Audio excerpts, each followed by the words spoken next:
Guys, there are spoilers for this film in this review, so if you don't want to be seduced by the darkness, go watch the film, then come back. You have been warned. Hey guys, welcome back to another week of Ticket Tuesday. I'm your host, Ron HD. So yeah, this is going to be a great time.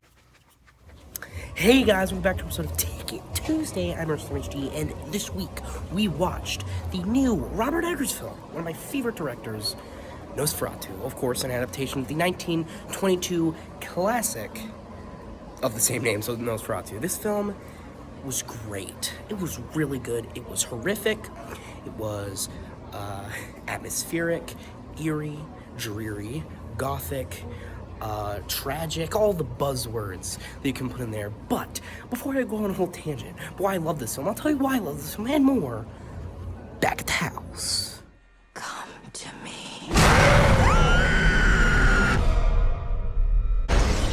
He is coming to us.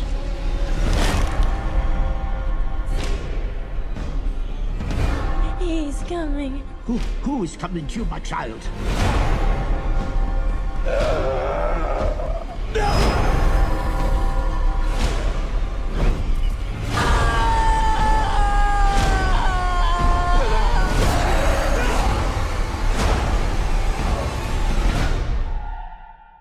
Nosferatu.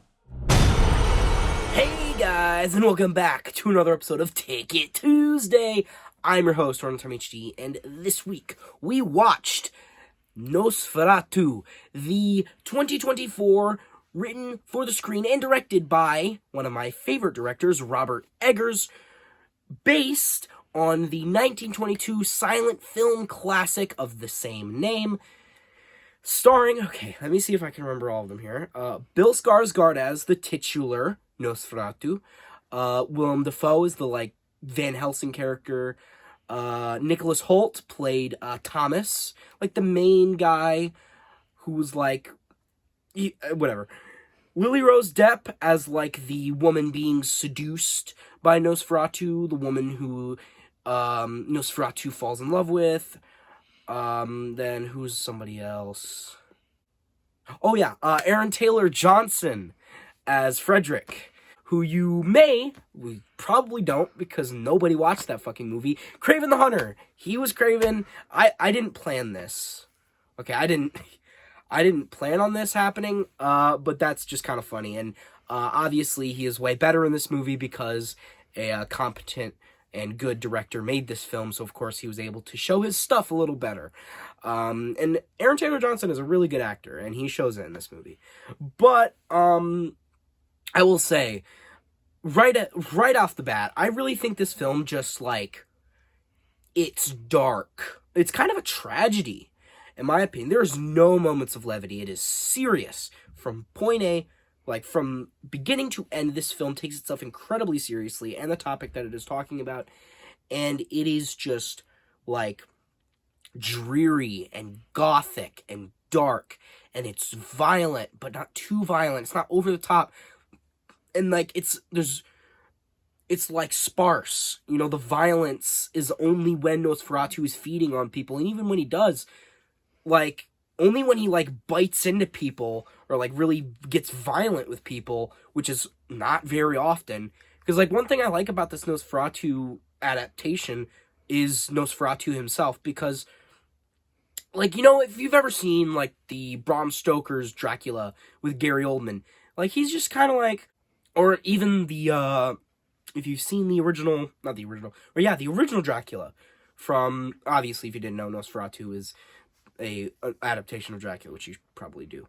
But the original Dracula with Bela Lugosi, he's a normal-ish dude. He's just hanging out with people. He's walking on the streets. Same thing with Gary Oldman Dracula in Bram Stoker's Dracula. They may look kind of flamboyant, but they're just basically a normal person. But Nosferatu, one thing that I like about Nosferatu is that he's a monster. And you can say this, I think, about the 1922 Nosferatu a little bit, even though there are some goofy-ass scenes where he's, fucking running around the city carrying a casket, and it's ridiculous. But in this movie, it really embodies how he's death itself. He is evil. And I love how he is not sympathetic whatsoever. He murders children. Literally, he, like, kills children, right? Like, so, not very sympathetic, is it?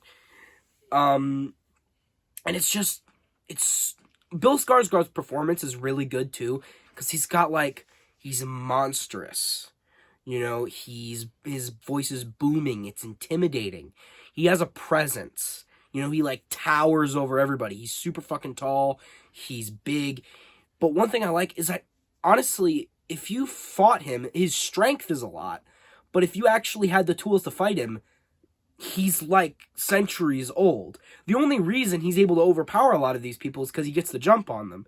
If you get the jump on him, he's kind of, like, weak in stature. He's really skinny, right? He's, like, yeah, he's got, like, demonic powers, but if you were like a vampire hunter, you could probably dispatch of him pretty quickly, because he was actually tricked at the end of the movie, because the whole idea, if you haven't seen Nosferatu, this happens in all the adaptations of Nosferatu, where Lily Rose Depp's character, she basically tricks him and sacrifices herself so that he can come into their house, and he feeds on her, but she is able to keep him occupied long enough for the sun to rise, and then he dies, because obviously vampires can't live in the daytime, they have to rest. And she does that in this. But it's also an idea of, Nosferatu could have left, but he was so infatuated with Lily Rose Depp's character, he was so, like, in love with her, I guess, he didn't. And he just stayed, and he didn't keep in mind that the sun was rising. And he dies. And she sacrifices herself to end the curse, to kill the evil that is Count Orlok, that is Nosferatu. And I really, really like it. I love all this stuff, but I do have a singular problem. Maybe not a problem, just a tiny nitpick. The mustache. I don't like the mustache. It looks weird. I mean, maybe it's just me. I mean, I got used to it. Like, when I first saw it, I thought it was weird, but, like, as the film went on, I got used to it. And, you know, it makes sense with the time period and all that, and I get he's, like, centuries old, but it's like, I want to see those chompers, man. I want to see Nosferatu with his stupid fucking buck teeth. I want to see Nosferatu's face. I think, even though he looked great in this film, I'm not going to deny that, he looked not as much as like Nosferatu to me. He didn't look like Nosferatu to me. He looked like a vampire, yes, but Nosferatu, not exactly. And that I think that's just a nitpick. Again, he looked great. I just kind of wish he didn't have the mustache. That's a little tiny nitpick that I have. It doesn't affect the movie experience at all. I just don't like the mustache. Shave it. For the love of God. I know you're a centuries-old vampire, but get a fucking razor. Get that shit off your face. I want to see your chompers. Get that shit off your face. But anyway, now, what about the rest of the film? I really liked, like, everything about it. Like, I think, honestly, just, like, everything about this film, everything around it was just great. I loved the blue light. Like, whenever, not a light, but, like, whenever it was nighttime in this film, it was blue. Like the original 1922 version, because obviously they couldn't shoot it at night back then, like it was a lot harder to shoot at night back then. So to indicate that it was night, they would just put a blue filter over the screen. And I really liked that. Like, I really, really liked that they took that and put it into this movie. Like, whenever it was night, it was like the moon was blue. Like, it illuminated it and made it blue, and it just looked super atmospheric, super dreary. Again, the atmosphere of the whole film, the whole, like, horrificness, the whole, like, gothic nature of it, it really accentuated that. I loved the night scenes. Like, the night scenes were great, and they looked super awesome. Almost looked black and white, almost similar to it, which is very much appreciated. I mean, I think, like, on a stylistic level, I feel like Robert Eggers himself, like, all of his films are absolutely his. Like, I feel like he is one of the most unique directors right now, and I think, like, all of his movies are so unique in the fact that, like, only he could make them. I don't know if that makes sense, but it's just like he like, you watch a Robert Eggers movie and you know it's a Robert Eggers movie, and this is no different. It's got that style. He's got a style, and I love it. And I love how this movie was a straight horror film. I love that. I love everything about it. It was just so good. And the fact that, like, how everybody was so terrified of Nosferatu. I mean, he's literally the embodiment of fear. He's evil. So, of course, people are going to be terrified of him. It's just, I don't know. It's great. Love that. So, like, the whole vibe of the film, the whole, like, mood of the film, like, the soundtrack to the visuals, to even the acting, the directing, the camera work, everything about the film just, like, embodied dread or, like, fear in a way, if that makes sense. Like, it was just, in that sense, literally, the whole film just embodied fear. It embodied evil. You know what I mean? It was just so good. I know I've been mentioning the atmosphere, but I'm a sucker for atmosphere. I always appreciate horror films that just do atmosphere instead of cheap scares. While all this movie had loud noises, I don't think it's just loud noise. That adds to the atmosphere. You know what I mean? Like, the loud music and, like, the booming soundtrack, just the sounds. I don't even know how to describe it. Honestly, I feel like I can't describe it. It's just really, really atmospheric. Take a shot for every time I say atmosphere in this video.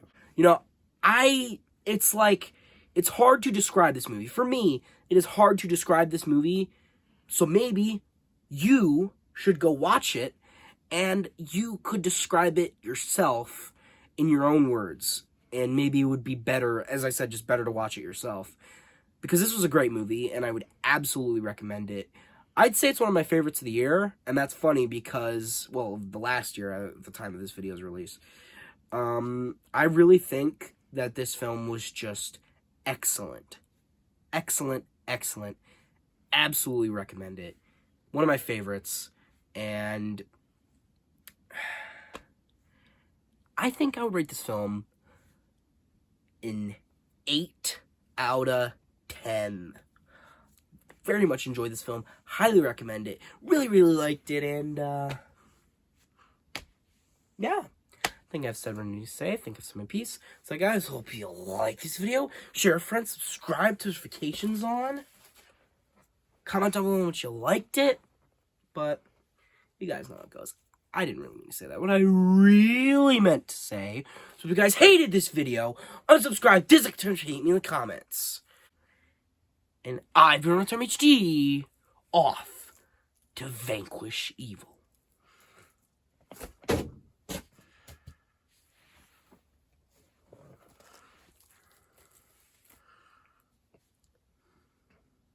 So, I'm not going to mention this in the review, but I think it's better to mention here.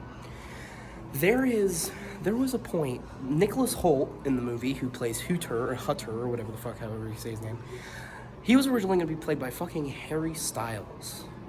And, like, 2 years ago, he got recast to Nicholas Hoult. And I just think that's really funny, because, like, what an upgrade, am I right? No, that's stupid.